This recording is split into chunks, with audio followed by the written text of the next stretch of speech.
বন্ধুগণ, আশা করি আপনারা সকলেই খুব ভালো আছেন। দেবযানীস কোজি কর্নারের নতুন একটি ব্লগে আপনাদের স্বাগত জানাই। বেশ কিছুদিন আগে আপনাদের সাথে একটা ভিডিও শেয়ার করেছিলাম মাটির ভাঙা টবের ওপর উনুন বানানো। এক প্রকার জোর করেই মাকে অনেক দিন ধরেই বলছিলাম যে একটা উনুন বানিয়ে দাও। তো উনুন বানানোর ভিডিওটা তো আপনাদের সাথে শেয়ার করেই ফেলেছি। আজকে চলুন, উনুনটা একেবারে শুকিয়ে রেডি হয়ে গেছে। তো আজকেই হচ্ছে প্রথম এই উনুনে আমরা রান্না করব। আর এই মাটির উনুনটা কিভাবে বানিয়েছিল মা, সেই ভিডিওটা যারা দেখেননি তারা চাইলে ডেসক্রিপশন বক্সে দেওয়া লিঙ্কে ক্লিক করে দেখে নিতে পারেন। তবে এই উনুন ধরানো বা এতে রান্না করা এই ব্যাপারে কোনো কালেই আমি পোক্ত ছিলাম না। বিয়ের আগে বাবার বাড়িতে থাকাকালীন বেশিরভাগ রান্নাবান্নার কাজটা মাই করতো। কোনো দিন গ্যাসে রান্না করতো, আবার বেশিরভাগ সময়টাই বাড়ির পেছন দিকে থাকা একটা মাটির উনুনে রান্না করতো। ওই দেখুন, আপনাদের সাথে গল্প করতে করতেই আমাদের চাটা কিন্তু হয়ে গেছে। মাকে বলেছিলাম শুধু চাটাই উনুনে করে নিতে, তবে মা বলল আজকে উনুনেই পুরো রান্নাটা সারা হবে।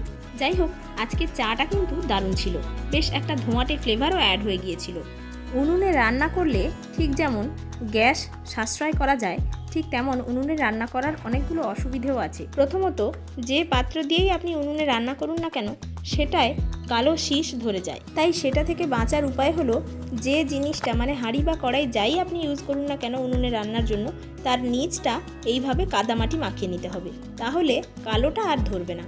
এছাড়া আমরা যদি ভাবি যে উনুনে রান্না করতে গেলে গ্যাসটায় অন্তত একটু বাঁচবে, তখন চিন্তা করতে হবে যে জ্বালানি কোত্থেকে আসবে। কারণ যাদের বাড়িতে বড় বড় গাছ আছে বা বড় বাগান বাড়ি আছে তাদের কিন্তু জ্বালানির অভাব হয় না। আর এই সুবিধাটা যাদের বাড়িতে নেই তাদের অবশ্যই জ্বালানি কিনে ব্যবহার করতে হতে পারে। তো আমাদের বাড়িতেও কিন্তু এরকম বড় বড় গাছ নেই যে আমরা জ্বালানি সংগ্রহ করতে পারবো। বাবার বাড়িতে থাকা কিছু পুরনো ভাঙা তক্তা, সেগুলো টুকরো টুকরো করে মা এনেছে, আর আমার বাড়িতেও কিছুটা ছিল, সেগুলো দিয়েই রান্না হবে। আর আপনাদের তো দেখাতেই ভুলে গেছি, আজকে সকালবেলায় মা বড়ি দিয়েছিল। ভাবছেন তো গরমকালে কি করে বড়িটা দেওয়া হলো? আসলে ওই সময়টা সকালের দিকে একটু ঠান্ডা ভালোই ছিল, সেই হায়দ্রাবাদ যাওয়ার আগে বড়ি দেওয়া হয়েছিল, আর বাকি কিছুটা রেখে দেওয়া হয়েছিল সেখান থেকে ফিরে এসে দেওয়া হবে বলে। তো বিউলির ডালটা মা নিজে থেকেই ভিজিয়ে বেটে বড়ি টড়ি দেওয়া সমস্ত নিজেই কমপ্লিট করেছে। আমিও হেল্প করতে পারিনি, কারণ আমার টিউশনগুলো থাকে। আপনাদের সাথে গল্প করতে করতে মা এদিকে রান্নাবান্নাই শেষ করে ফেলেছে। ঝোল টক দুটোই রান্না করে নিয়েছে, শেষে এখন ভাজছে চিংড়ি মাছের বড়া, কুচো চিংড়ি যেটাকে বলে। ওদিকে ভাই আবার ফোন করে জিজ্ঞাসা করছে রান্না হয়ে গেছে কিনা। তো মা ভাইয়ের জন্য খাবার নিয়ে যাবে এই ভেবে আমি এখানে খাবারগুলো বাড়তে চলে এসেছিলাম। একটা বাটির মধ্যে ভাত আর ছোট ছোট বাটির মধ্যে তরকারিগুলো বেড়ে নিচ্ছিলাম। তারপরে আবার ভাই ফোন করে বলছে যে খাবার নিয়ে আসার দরকার নেই, আমি ওখানেই খেতে যাব। তাই ওর জন্য বাটিতে খাবার বাড়া বন্ধ করে আমি এখানে মা যে বড়াগুলো ভাজছিল সেগুলো টেস্ট করতে বসে গেলাম।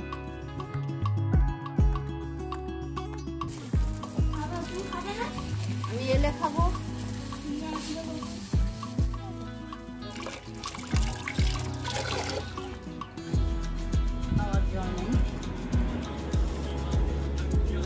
আমি জলটা নিয়ে আসলাম। অ্যাকচুয়ালি যেটা স্পিড দেয়, ভালো স্পিড সেটা দেয় না। ভিডিওটা এসে দেখে বলছিল। নিচ থেকে থালাবাটিগুলো আনতে যাচ্ছিলাম, মা আবার বললো থালাবাটি আনার দরকার নেই, এখান থেকেই কয়েকটা কলাপাতা কেটে এনে খাওয়া হয়ে যাবে। আমি ভেবেছিলাম রান্না করে বোধহয় আবার সব নিচে বইতে হবে। যাই হোক, চলুন তাহলে এবার খাওয়া দাওয়াটা সেরে নেওয়া যাক। আজকে আমাদের দুপুরে লাঞ্চের মেনুতে আছে কুচো চিংড়ির বড়া, তারপরে পোনা মাছের ঝোল আর মাছের টক। তবে কুচো চিংড়ির বড়া খাওয়ার আগে মা এটা কী দিল বলুন তো পাতে? ঘি। আশীর্বাদের একটা ঘিয়ের পাউচ আনা ছিল, যেটা শেষ হয়ে এসছে, তাই মা ওইভাবে পাউচটা থেকে ঘিটা বার করে দিল। তবে আপনাদের একটা কথা বলি, ঘি আর লবণ মাখানো ভাত দিয়ে কুচো চিংড়ির এই বড়া যেন অমৃত লাগছিল। তাই চলুন এবার আর কথা না বাড়িয়ে খাওয়া দাওয়ায় কনসেন্ট্রেট করলাম।